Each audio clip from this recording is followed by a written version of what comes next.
জায়গাটা হচ্ছে রত্নাগিরি। হ্যাঁ, দারুণ জায়গা, সত্যি দারুণ জায়গা। হয়তো ভাইদার অপারেশন ছিল বলেই হয়তো এইসব জায়গাগুলো দর্শন হয়ে গেল।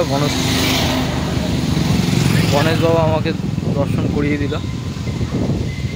আমি মাকে নিয়ে, জ্যাঠাকে নিয়ে আর পায়েলকে নিয়ে অবশ্যই আসবো। আমার আসার ইচ্ছা আছে, জানি না ভগবান কত কী করবে। এটা হচ্ছে ওঠার রাস্তা। আমার জায়গাটা আমরা দেখতেই পাচ্ছি যে কত সুন্দর জায়গা। এটা সিএমসি থেকে অনেকটাই দূর, প্রায় 14 কিলোমিটার মতন জায়গা বাইরে। জায়গাটার নাম বলছে রত্নাগিরি।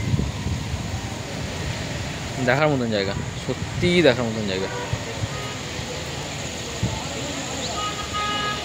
কেউ যদি না এসছো তো এগুলো ভালো হয়, খুব সুন্দর ঠাকুরের জায়গা।